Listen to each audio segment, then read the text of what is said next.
The SAT will be different next year, and that could be a game changer.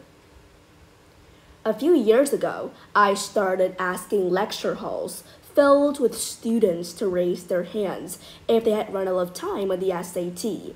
In each room, nearly every hand went up. I was surprised, but I shouldn't have been. For decades, educators have seen speed as a marker of aptitude or mastery, forcing students to scramble to finish tests.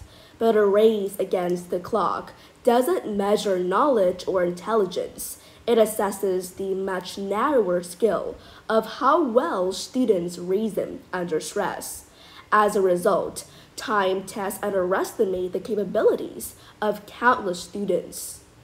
New evidence shows that although smarter people are faster at solving easy problems, they're actually slower to finish difficult ones.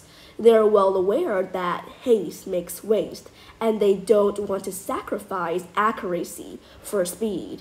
You wouldn't want a surgeon who rushes through a craniotomy or an accountant who dashes through your taxes. Even for the many jobs in which people are judged on speed, there's no evidence that doing algebra under time pressure is useful preparation. Although it pays to be quick, it also pays to be determined, disciplined, and dependable. Strangely, though, the tests that define students' grades and help determine their educational and professional fates are rarely designed for deliberation. They evaluate students as if they're applying to join a bomb squad or appear on Jeopardy!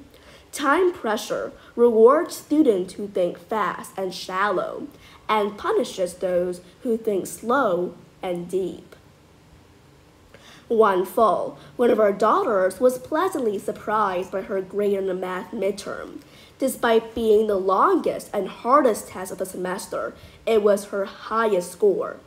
At first, we were puzzled. She hasn't changed her study habits or made her quantum leap in understanding. Then we learned that it was the first test where she didn't feel pressed for time. Her teacher had allowed more time per question than usual. One math test, one of the few skills in which boys constantly outperform girls, is mental rotation, turning 3D shapes in their minds. But gender differences vary dramatically based on time pressure. Across several dozen studies, the more time students had to finish tests, the smaller the female disadvantage became, shifting from short time limits to no time limits, or even just allowing more than 30 seconds per question was enough to cut the gender gap in half. It's well known that the girls can't do math stereotype can cause female students to underperform a math test. The fear of confirming the stereotype can lead to test anxiety, draining work memory, and disrupting cognitive processing. What we have overlooked is that time pressure can exacerbate these effects. When girls are distracted by doubts about their abilities, it takes them longer to finish problems. Having to rush leaves them more prone to choosing suboptimal strategies and to possibly making mistakes. Even if they're not anxious, female students tend to work more methodically than male students. When they have more time, they can rethink their approaches and double-check their answers. They also become more comfortable making educated guesses. I tried this out with our daughter on practice tests at home. She's an honor math student, but when she was under time pressure, she made distracted mistakes by plugging in the wrong formula on relatively easy algebra problems.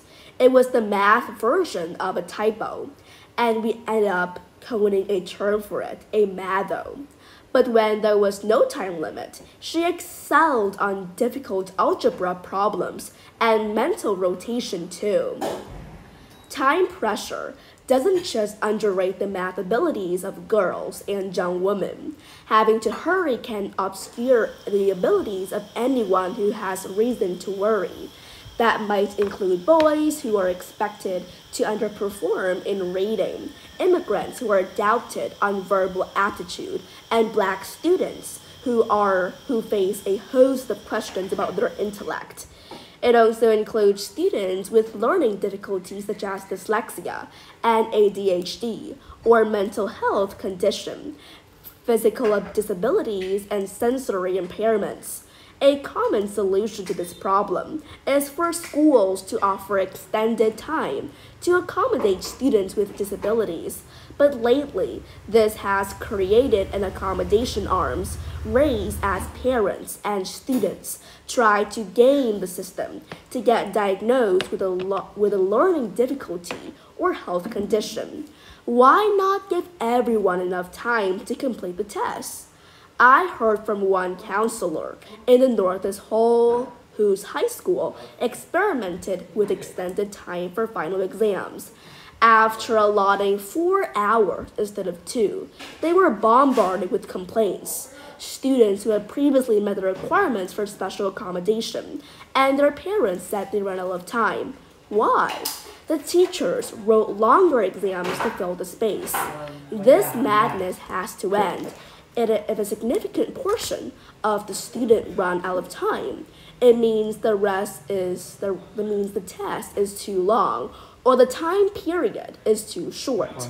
That's why, as soon as I read about this evidence, I started writing 2-hour exam for the 3-hour exam period allocated to my class. But many other educators still cling to the fraternity hazing excuse. I had to walk 5 miles barefoot up a snow-covered hill, so you should suffer too. Most teachers, though, says they are preparing their students for the pressure they'll face in standardized tests. It's a delicious twist of irony, then, that the lifeboat to rescue us from the tyranny of time pressure is being piloted by the folks behind the mother of all standardized tests. I learned recently that the College Board has redesigned the SAT to minimize time pressure. Historically, the SAT gives students too much to cover and not enough time to do it. The College Board Chief Executive Officer, David Coleman, told me, but developing a digital version gave them the opportunity to experiment, and the results were so impressive they decided to stick with them. Starting next year, the test is shorter overall, and most importantly, on average, 97% of students complete all questions in a section, with up to 7 minutes to spare on each section. Mr. Coleman said, "It's time we stop confusing quick with smart.